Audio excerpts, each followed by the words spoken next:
আমি টিমে ছিলাম, হয়তোবা সুযোগ হয়নি। আবার হয়তো বাদ পড়ছি। বাট এটার অ্যান্সার আমার কাছে আপাতত নাই। আমি কাউকে জিজ্ঞাসাও করিনি। বাট আমার মনে হয় আবার পারফরম্যান্স করতে হবে সুযোগ পাওয়ার জন্য। আপনার কতজন সতীর্থ রয়েছেন এই বিশ্বকাপটা খেলছেন বাংলাদেশের হয়ে? আমার মনে হয় ৪-৫ জন হয় আছে।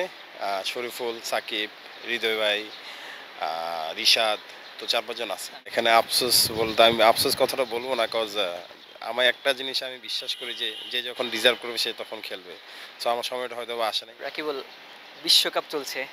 প্রস্তুতি ম্যাচ থেকে দেখা হয়েছে? আ অনেকটাই দেখছি। বোলিংটা দেখা হইছে, ব্যাটিংটা শুরু দিকে দেখা হয় নাই। মাঝখানে আর শেষের দিকে একটু দেখা হইছে আরকি। রাকিবুল, আপনি কি বলতে পারবেন যে এই বিশ্বকাপে আপনার কতজন সতীর্থ রয়েছেন এই বিশ্বকাপটা খেলছেন বাংলাদেশের হয়ে? আমার মনে হয় ৪-৫ জন হয় আছে। শরীফুল, সাকিব, হৃদয় ভাই, আ রিশাদ, তো ৪-৫ জন আছে। তানজিদ তামিম, হ্যাঁ, তানজিদ ৫ জন তামিম, ক্রিকেটার ৫ জন। রয়েছে। আ একটু আফসোস লাগে কিনা যে এই উনাদের সাথে আপনি হয়তো নিজেকেও দেখতে পারতেন? না দেখেন, এখানে আফসোস বলতে আমি আফসোস কথাটা বলব না, কজ আমার একটা জিনিস আমি বিশ্বাস করি যে, যে যখন ডিজার্ভ করবে সে তখন খেলবে। সো আমার সময়টা হয়তোবা আসে নাই। যখন আসবে হয়তোবা আমিও খেলবো ইনশাআল্লাহ।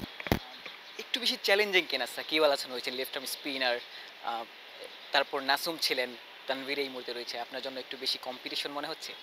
না, না, কম্পিটিশন এ কিছু নাই। আর যে কম্পিটিশনটা আছে আমার মনে হয় এটা খুব ভালো কম্পিটিশন। যেটা আমাদের নিজের জন্য ভালো, দেশের ক্রিকেটের জন্য ভালো। তো আমি আমার জায়গা থেকে চেষ্টা করছি কিভাবে নিজেকে আরো ভালো করে পারফরম্যান্স দিয়ে ন্যাশনাল টিমে খেলা যায়। এই মুহূর্তে আপনি এইচপিতে রয়েছেন।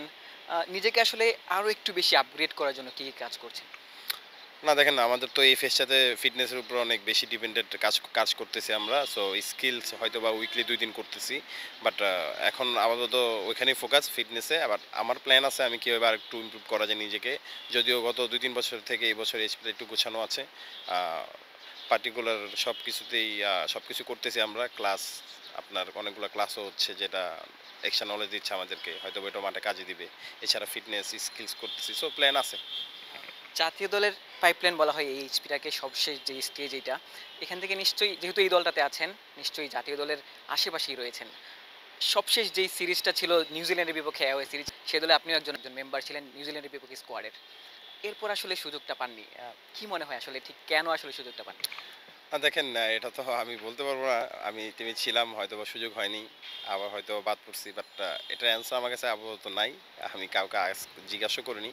বাট আমার মনে হয় আবার পারফরম্যান্স করতে হবে সুযোগ পাওয়ার জন্য। অনেক ভালো পারফরম্যান্স করতে হবে। আর আমি এটা চেষ্টা করতেছি কিভাবে এখান থেকে ভালো করে স্কিল আরেকটু উন্নতি করে আরো ভালো করে আবার ন্যাশনাল টিমে যাওয়া যায়। যখন বাংলাদেশ দলে সুযোগ পাবেন, নিজেকে আসলে কার মতো দেখতে চাইবেন? না দেখেন, বাংলাদেশ দলে সুযোগ পাবো। আমার ইচ্ছা আছে বাংলাদেশ দলের হয়ে অনেকদিন খেলা এবং হয়তো মেজর ট্রফি জিতার। এটাই আমার আল্টিমেট গোল। সো চেষ্টা করতেছি নিজেকে কিভাবে আরো ভালো, আরো অনেক, অনেক, অনেক বেশি ভালো করা যায় স্কিল ওয়াইজ। তাহলে হয়তোবা আমি ওইখানে গিয়ে আমার যেই গোল আছে সেটা আমি পূরণ করতে পারবো। তো যুব বিশ্বকাপ জিতেছেন, নিশ্চয়ই বাংলাদেশের হয়ে ভবিষ্যতে কোনো একদিন বড়দের হয়ে বিশ্বকাপটা জিততে চাইবেন। ইনশাআল্লাহ, ইনশাআল্লাহ দোয়া করবেন।